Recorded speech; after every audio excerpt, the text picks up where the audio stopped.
ഇതാണ് നമ്മൾ പോകുന്ന മുളച്ചെങ്ങാടം.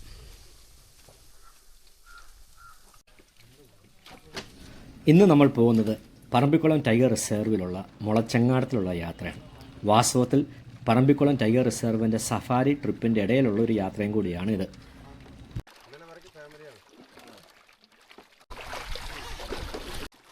നമ്മുടെ സഫാരി ട്രിപ്പിൻ്റെ ഇടയിൽ നമ്മുടെ മുളച്ചെങ്ങാടത്തിൻ്റെ ആ കരയിലേക്ക് വന്നു. വരുന്ന വഴിയിൽ ടിക്കറ്റ് കൗണ്ടർ ഉണ്ടായിരുന്നു. അവിടെ ടിക്കറ്റ് എടുത്തു. 4 പേർക്ക് 500 രൂപ ആയുള്ളൂ. ഞങ്ങൾ പുഴയുടെ തീരത്തേക്ക് ഇതൊക്കെ നീങ്ങിയപ്പം അനവധി മയിൽക്കൂട്ടത്തിനെ കണ്ടു. നമ്മുടെ നാട്ടിലൊക്കെ കോഴി ഫാമിൽ നിന്നൊക്കെ അഴിച്ചു വിട്ടതുപോലെ മയിൽക്കൂട്ടം ഇഷ്ടംപോലെ കാണുവാനിട വന്നു. ഇതൊക്കെ ഒരു വെറൈറ്റി ആയിട്ട് തോന്നി. നമ്മളങ്ങനെ നമ്മുടെ ചെങ്ങാടം കിടക്കുന്നതിൻ്റെ ആ തീരത്ത് വന്നു. ഇവിടെ നിന്നാണ് യാത്ര ആരംഭിക്കുന്നത്. ഏകദേശം 3/4 മണിക്കൂറോളം യാത്രയുണ്ടായിരുന്നു.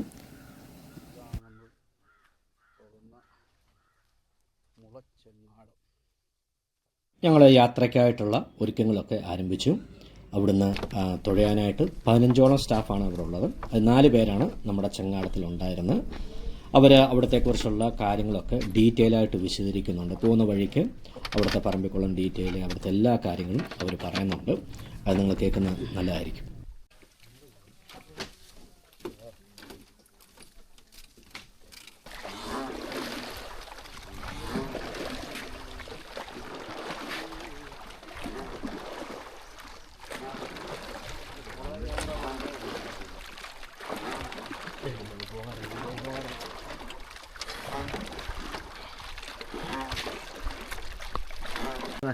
പറമ്പക്കുളത്തിനെ കുറിച്ച് പറഞ്ഞുതരാം.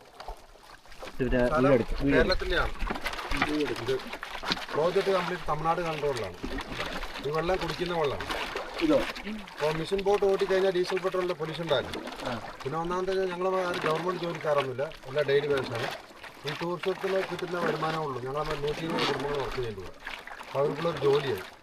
നിങ്ങൾ വരുമ്പോൾ ആദ്യം ഡാം കണ്ടോ, തൂണത്തറ ആ ഡാമിലേക്ക് കൂടുന്നതാണ് 3.5 കിലോമീറ്റർ മലയെ തുറങ്ങം ചെയ്ത് വെള്ളം കൊണ്ടുപോകും. മാക്സിമം കുടിവെള്ളമായി തമിഴ്നാട്ടിലേക്ക് കൊണ്ടുപോകും, കോയമ്പത്തൂർക്കാർ. ഇതിപ്പോൾ നമ്മൾ പോകാൻ 145 അടിയുണ്ട് കാഴ്ച. 145 അടിയുണ്ട്. 45 അടി. വെള്ളം വറ്റുന്ന സമയം 70 അടി വെള്ളം വറ്റിപ്പോകും. മാർച്ച് സമയങ്ങൾ, മാർച്ച് ഏപ്രിൽ മെയ് ആണ് ഇവിടുത്തെ സീസൺ. ഇതുകൊണ്ട് റെയിനിങ് തുടങ്ങും. ശരിക്കും ഒരു 1/2 കിലോമീറ്റർ ദൂരം വെള്ളം വറ്റും. ഇവിടെ നിൽക്കുന്ന വണ്ടി ആ നടുവെള്ളത്തിലൊക്കെ നിൽക്കുന്നു. അപ്പുറത്ത് ഇപ്പുറത്തെ വെള്ളം മാർച്ച് സമയങ്ങളിൽ. ഇതിനകത്ത് ഒരു 19 ഐലൻഡ് വെള്ളത്തിനടിയിലുണ്ട്. വെള്ളത്തിന്റെ അടിയിൽ അതൊക്കെ ഓപ്പൺ ആകും. അപ്പോഴാണ് കാണാൻ നന്നായിട്ടാണ്. അതാ നേരെ കാണുന്നുണ്ട് ഒരു കുന്ന്. അതിൻ്റെ അകത്ത് ഒരു ഗസ്റ്റ് ഹൗസ് ഉണ്ട്, ഐലൻഡ് എന്ന് പറയും, ബീറ്റിക്കുന്ന് ഐലൻഡ്. അപ്പോൾ 5 ആളാകുമ്പോൾ 10,000 രൂപയാണ്. 9,700 കുറച്ചില്ല. ഓടിയിലാണ് 10,900 രൂപ. 5 പേർക്ക് എത്ര? 10,000. നമ്മൾ കാണുമ്പോൾ അടുത്ത പോലെ കണ്ടല്ലോ. 4.5 കിലോമീറ്റർ ഉണ്ട് അവിടം വരെ. ആ ഗ്രീൻ കളർ ബോട്ടിലേക്ക് കൊണ്ടുപോകുള്ളൂ. 1 മണിക്കൂർ യാത്രയാണ്. അത് കണ്ടിന്യൂ റോവിംഗ് ആണ്. അത് ഓപ്പൺ ആണ് ഇപ്പോൾ. ഇന്ന് വേക്കൻസിയാണ്. ആണോ? അതിന്റെ പ്രത്യേകത എന്താണെന്ന് വെച്ചാൽ ഇവിടുന്ന് പോയി ഒരു 3-4 മണിക്ക് ശേഷം ചായ കാപ്പി കഴിച്ചതിന് ശേഷം അതിനകത്ത് ട്രക്കിംഗ് ചെയ്യും. പിന്നെ അവിടുത്തെ ഡിന്നറും പറഞ്ഞാൽ ഇവിടെ നമ്മൾ സാധനങ്ങൾ വാങ്ങിയിട്ട് പോകും. അതെന്ന് പറഞ്ഞാൽ ഒരു ഹാളിൽ 5 ബെഡും അറ്റാച്ച് ബാത്റൂമാണ്. കറണ്ട്, സോളാറിൻ്റെ രാത്രിക്കുള്ള തിങ്സ് എല്ലാം ഇവിടുന്ന് വാങ്ങിക്കൊള്ളു. വുഡ് അടുപ്പാണ്, വിറകടുപ്പാണ്. അതിലേക്കൊക്കെ താമസിക്കാൻ വരാണെങ്കിൽ സമ്മറിൽ പറഞ്ഞു. ഞാൻ പറഞ്ഞതിൽ പൈലുണ്ട്. ആ സമയം ആവശ്യത്തിന് ആനകൾ കാണും.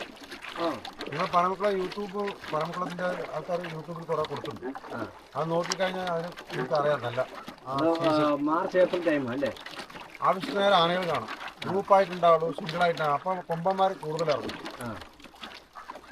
ഇതിൽ 47 ഡിഫറെൻറ്റ് ഫിഷ് ഉണ്ട്. അതിനനുസരിച്ച് ചിങ്ങണി ഇട്ടിട്ടുണ്ട്. ചിങ്ങണിയുണ്ട്. ഇപ്പം മൊത്തം കാടിനകത്താണ് വെള്ളം നിൽക്കുന്നത്. വെള്ളം വറ്റുന്ന സമയമാകുമ്പോൾ കരകളിൽ കയറി കിടക്കും. ഇതൊക്കെ ഒരു ചാലാണ്. ഇങ്ങനെ എപ്പോഴും ദിവസം കിടക്കുന്ന സ്ഥലമാണ്. പക്ഷേ ഈ മാർച്ച് സമയങ്ങളാണ് അവർ മുട്ട വയ്ക്കുന്ന സമയം. ഡിസംബറിൽ ഇനപ്പുറത്തവും മാർച്ചിലെ മുട്ടയുടെ കിടക്കും. ആ സമയം കൂടുതൽ കാണുള്ളൂ. എന്ന് വെച്ചാൽ അവർ രാവിലെ കാണാൻ സാധ്യത എന്താണെന്ന് വെച്ചാൽ ഇപ്പുറത്ത് നിന്നാണ് സൺലൈറ്റ്. അതുകൊണ്ട് വെയിലായ എല്ലാ ഭാഗങ്ങളിലും കിടക്കും. അതേ സമ്മർ സീസൺ ആകുമ്പോൾ നമ്മൾ ആ കാണുന്ന 2 ഐലൻഡ് ഇപ്പോൾ വെള്ളമാണ് ആ സെൻറ്ററിൽ കൂടെ. വെള്ളം വറ്റുന്ന സമയം അപ്പുറത്തെ ഐലൻഡ് കണ്ടോ, ആ 3 ഐലൻഡിലേക്ക് നടന്നു പോവാം. ശരിക്കും നമ്മൾ 4 മണിക്ക് ട്രക്കിംഗ് സ്റ്റാർട്ട് ചെയ്താൽ ഒരു 7-7:30 ആകുള്ളൂ വീട് തിരിയും. നേരത്തെ നടന്നെത്തും. പക്ഷെ മൃഗങ്ങൾ കണ്ടു പോകുമ്പോൾ നമുക്ക് കൂടുതലും കാഴ്ചകളും സീനറിയും കിട്ടും. ഇപ്പം നമ്മൾ പോകണമെന്ന് പറഞ്ഞാൽ ഇത്രയും ദൂരം വെള്ളം ഉണ്ടായില്ല, ഇതൊക്കെ ഓപ്പണാണ്. ഇതേപോലെ എല്ലാ സ്ഥലങ്ങളിലും ഓപ്പൺ ആയിട്ട് അല്ല 70 ഇപ്പം പിന്നെ വെള്ളം ഉണ്ടാവും. അതേന്ന് പറഞ്ഞാൽ ഇങ്ങനെ ചരിവാണ്, ഇങ്ങനെ ഇറങ്ങാനും പോയിക്കൊണ്ടുവരും. അപ്പോൾ ആവശ്യത്തിനേറെ മൃഗങ്ങൾ കാണും. ആവശ്യം മൃഗങ്ങൾ കടുവനെ പോലല്ല, പക്ഷെ കുറേ അകലത്തേനെ ഇപ്പോൾ കാട്ടുപോത്ത് ആനേൻ്റെ പറഞ്ഞ് ചെറുതായിട്ടേ കാണുള്ളൂ. ആനയൊക്കെ പറഞ്ഞാൽ കാണും. ആന ഞങ്ങളിങ്ങനെ ബോട്ട് വലിച്ചിട്ട് ആനയോട് മേഞ്ഞിട്ടിരിക്കും. അപ്പം മൃഗം കാണണമെന്ന് വന്നാലും കൂടെ ഇങ്ങനെ സൈഡിലുണ്ടാവും കുറേ മ്ലാവുകൾ, മാനുകൾ, പോത്തുകളൊക്കെ. പക്ഷെ ആ കാട്ടിൽ തിന്നാനൊന്നും ഉണ്ടായില്ല. കൂടുതൽ കണ്ട ആൾക്കാർ ഇപ്പം പറഞ്ഞാൽ ഇന്ത്യയിലെ എല്ലാ ഭാഗങ്ങളും തിന്നാനുണ്ടല്ലോ. ആ സമയങ്ങളാകുമ്പോൾ അവർക്ക് ഭക്ഷണം കഴിക്കാനൊന്നും ഉണ്ടായില്ല. ഈ ഡാമിൽ വന്നാൽ മാത്രമേ കൂടുതൽ കിട്ടൂ. പക്ഷെ വെള്ളം ഇറങ്ങി കൂടുതൽ ഗ്രാസ് ഉണ്ട് ഈ ഡാമിൽ, അത് തിന്നാൻ വേണ്ടി എന്തായാലും വരും. ഇപ്പം പറഞ്ഞ് നല്ല തിരയും ഉണ്ടാവും, നല്ല കാറ്റും ഉണ്ടാവും, ചൂടറിയില്ല. മരങ്ങളിലൊന്നും ഇലകളുണ്ടായില്ല. ഇതിപ്പോൾ ഓണത്തിന് ഇറക്കിയതാണ് ഈ രാഫ്റ്റ്. ഒരു കൊല്ലം യൂസ് ചെയ്യാൻ പറ്റും. അത് കഴിഞ്ഞാൽ പിന്നെ പുതിയത് നിങ്ങൾ തന്നെ വെട്ടി ഉണ്ടാക്കുക. ഞങ്ങൾ 14 പേരുണ്ട്. ഞങ്ങൾ തന്നെ ഇവിടുത്തെ ജോലി. നിങ്ങൾ 14 പേര് ഇതിന്റെ കാര്യങ്ങളാണ് നോക്കുന്നത്. റാഫ്റ്റിങ്ങിന് ആ ഐലൻഡ് കൊണ്ടുപോകുന്നത്.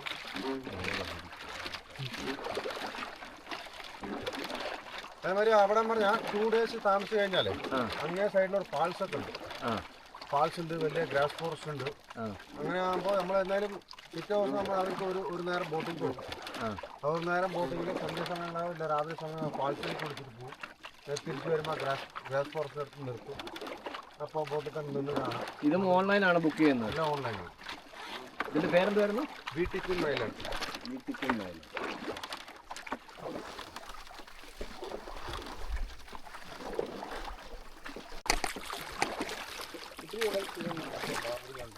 കാണില്ല, കാട്ടിനകത്ത് കിടക്കണ്ടാവും. ട്രാവൽ ചെയ്യുമ്പോൾ എൻ്റെ ഹെഡ് മാത്രമേ കാണില്ല. ഇപ്പോൾ വെള്ളത്തിൽ കൂടെ ട്രാവൽ ചെയ്യാനില്ല, ഹെഡ് മാത്രമേ കാണില്ല. വെള്ളം മറ്റുന്ന സമയമാകുമ്പോൾ മൊത്തമായി കയറി കിടക്കും. ഇവിടെ അതൊന്നുമില്ല, ഫിഷിങ് അലൗഡില്ല ഇവിടെ. ഇവിടുത്തെ ആവശ്യങ്ങൾക്ക് മാത്രം മീൻ പിടിക്കുക. മുതല വേറെയാണ്. ഇവിടെ ചീങ്ങണി പിടിക്കില്ല പറയാൻ കാരണം എന്താണെന്ന് വെച്ചാൽ ഇവിടെ അത്രയും മീൻ പിടുത്തമില്ല. വീട്ടാവശ്യങ്ങൾ പിടിക്കാം. മലമ്പുഴ ഇടമാൽ പിടിച്ച് ചേർച്ചില്ല. ആ കിടക്കുന്ന ഫ്ലോട്ടൊക്കെ ഇവിടുത്തെ ആവശ്യങ്ങൾക്ക് പിടിക്കുന്ന മീൻ ഇട്ടിട്ട് നെക്സ്റ്റാണ്.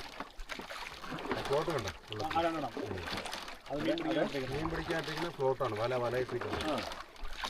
മീൻ ചിലപ്പോൾ മീൻ ഉണ്ടെങ്കിൽ കൂടെ നെട്ടിനെ കുറിച്ചിട്ട് മറ്റാണ് ചീങ്ങണി.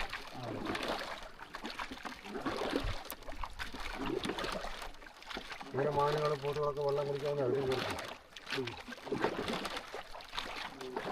ഇവിടെ ആൾക്കാരെ കുളിക്കാൻ കൂടി സമ്മതിക്കില്ല. ഞങ്ങൾ ഈ കുടിവെള്ളം അത്ര ശുദ്ധീകരിച്ചതല്ലേ. കുളിക്കാനൊക്കെ അവിടെ പകുതി ആൾക്കാർ പിന്നെ കയറിപ്പോയില്ല. ആൾക്കാർ കരയിൽ കൂടെ കയറിപ്പോയില്ല എന്ന് പറയുന്നത്. ശ്രദ്ധ കുറവുകൊണ്ടായി ഇതുവരെ ആരെയും പിടിച്ചതൊന്നുമില്ല. പിടിച്ചു കഴിഞ്ഞാൽ പിന്നെ ഇങ്ങനെ നമുക്ക് പോകാൻ പറ്റില്ല. പിന്നെ ഞങ്ങൾ ഉപജീവന മാർഗമല്ല ഇത്. ഈ റാഫ്റ്റിങ്ങും ഇവിടുത്തെ കടമ സംഘത്തിലുള്ള ജോലിയാണ്.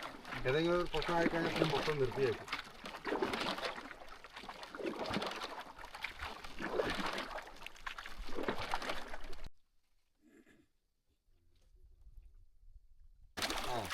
മഴ നിൽക്കല്ലോ, ഈ മാസം പകുതി എത്തുമ്പോൾ മഴ നിൽക്കാൻ തുടങ്ങും. പിന്നെ അങ്ങനെ ചൂട് കൂടെ അങ്ങനെ വെള്ളം എന്നൊക്കെ തമിഴ്നാട്ടിൽ സപ്ലൈ ആയതുകൊണ്ട് വെള്ളം തുറന്നു വിട്ടുകൊണ്ടായിരിക്കും. ഏറ്റവും കൂടുതൽ ആൾക്കാർ വരുന്ന സമയം എപ്പോഴായിരുന്നു? സ്കൂൾ വെക്കേഷൻ അല്ലേ. പിന്നെ ഇപ്പോൾ മാർച്ച് സമയങ്ങളിൽ 1.5 മാസം ലീവല്ലേ. നല്ല ഏപ്രിൽ മെയ് ആ സമയം. പിന്നെ എല്ലാ കൊല്ലം വന്നു പോകുന്ന ആൾക്കാരെ അവിടെ 2 ദിവസം 3 ദിവസം അവൻ താമസിക്കും. അപ്പോൾ നിങ്ങൾ ഇങ്ങനെ പരിചയമായി പോയി അടുത്ത പ്രാവശ്യം വരുമ്പോൾ ഇങ്ങനെ ഈ സമയം വരാൻ നിങ്ങൾ പറയും. അപ്പോൾ ആ സമയം നിങ്ങൾ വരുമ്പോൾ കുറേ മൃഗങ്ങൾ കാണുമ്പോൾ അതേ കൊല്ലം കണക്കാക്കി അങ്ങനെ ആൾക്കാർ വരുന്നുണ്ട്. ഇപ്പം പറഞ്ഞാൽ ജസ്റ്റ് സ്റ്റേ ചെയ്യാൻ തിരിച്ചു വരാം, അത്രേ ഉള്ളൂ. എന്ന് വെച്ചാൽ കാണാനൊന്നും പറ്റില്ല. അവിടെ കുറേ പുള്ളിമാനില്ല, അത് മാത്രമേ കാണുള്ളൂ. വെള്ളം കയറിയിരിക്കുന്നതാണ്.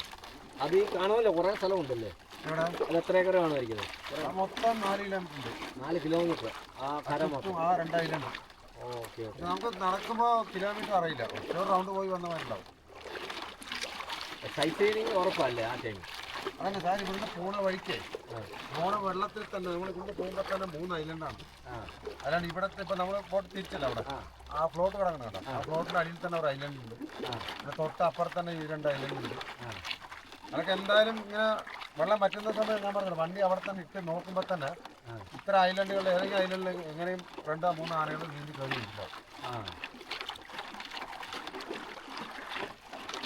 ഞങ്ങൾ ഐലൻഡിലേക്ക് പോകുമ്പോൾ തന്നെ സെൻട്രലാണ് ഏറ്റവും വലിയൊരു ഐലൻഡ്. അവിടെ എപ്പോഴും ആനയുണ്ടാവും. അപ്പോൾ ഞങ്ങളിങ്ങനെ പോകുമ്പോൾ ബോട്ടിൽ നിർത്തി ഇങ്ങനെ കാണിച്ചു കൊടുക്കും. കൊമ്പന്മാരെ കൂടുതൽ നീന്തിക്കാറുണ്ട്.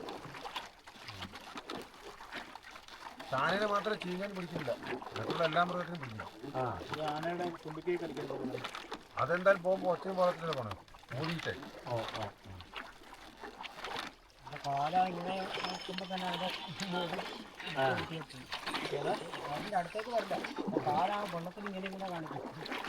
ഭയങ്കര ഉച്ചയുണ്ടാവും മീൻ.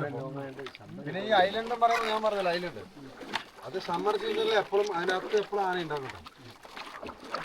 ഞങ്ങൾ ട്രക്കിങ് പോകുമ്പോൾ തന്നെ നോക്കി അതിനകത്ത് ആ 2 ഐലൻഡിൽ എപ്പോഴും എന്ന് വെച്ചാൽ സന്ധ്യ ആയി കഴിഞ്ഞാൽ നമ്മളിപ്പോൾ കാട്ടിനകത്ത് ഇരിക്കുന്നത് അറിയില്ല, കൊതുകടി തുടങ്ങും. അപ്പോൾ നമുക്ക് ഉള്ളിലിരിക്കാൻ പറ്റും. ഞങ്ങൾ തന്നെ ഇപ്പോൾ വെള്ളം മറ്റ ഞങ്ങൾ ടൂറിൽ പോയിട്ടില്ല, ഇതിനകത്തേക്കില്ല. വെള്ളം മറ്റ അങ്ങനെ ലാസ്റ്റ് പിന്നെ ഇറങ്ങി പോകും. ഞങ്ങൾ അങ്ങനെ പോയിട്ട് അങ്ങനെ തന്നെ ആനകളാകുമ്പോൾ ഈ തിന്നാനൊന്നും ഇല്ല, അതുകൊണ്ട് കാട്ടിലൊന്നും തിന്നാനുണ്ടായില്ല. ഫുൾ ഗ്ലാസ്സാണ്. അപ്പോൾ ഗ്ലാസ് മുളയ്ക്കുന്നതുകൊണ്ട് അത് ഈ സമയം നോക്കാൻ പറഞ്ഞാൽ വെള്ളത്തിൻ്റെ സൈഡുകളിലുണ്ടാവും. അങ്ങേ സൈഡിൽ കരയിൽ നിന്ന് ആനകളും കാട്ടുപോത്തുകളും മാവുകളും നീന്തി പതിൽ വരും. പക്ഷെ ചെറിയ ഈ ബോട്ട് പോകുന്ന ഗ്യാപ്പ് മാത്രമേ ഉണ്ടാവും ആ സമയത്തിൽ. അപ്പോൾ അവിടെ തന്നെ ചീകണി കിടക്കും ഇവരെ പിടിക്കാൻ വേണ്ടിയിട്ട്. ആ രക്ഷപ്പെട്ട് വരുന്നവർക്ക് അങ്ങനെ വന്നു പോകും, പടപടയും താഴ്ത്തും.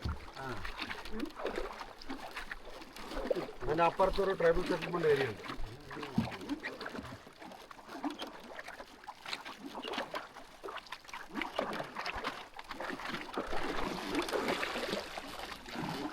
കണ്ട ഇതാണ് ശരിക്കുള്ള റോഡ്. ഇങ്ങനെ പോകും,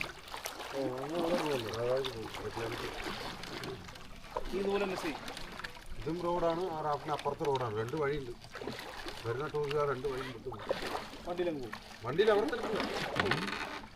അതാണ് ശരിക്കും പറഞ്ഞാൽ ഈ നാട് ഐലൻഡിനകത്ത് വണ്ടി നിർത്തി ഫോട്ടോ എടുത്ത് അങ്ങനെ ഉണ്ടാവും. അങ്ങനെ ഒരു ഫീലിംഗ്. അങ്ങനെ കൂടുതൽ ആൾക്കാർ അങ്ങനെ ചെങ്ങാട യാത്ര കഴിഞ്ഞ് ഞങ്ങൾ വീണ്ടും സഫാരിയിലേക്ക് തന്നെ വീണ്ടും ജോയിൻ ചെയ്തു.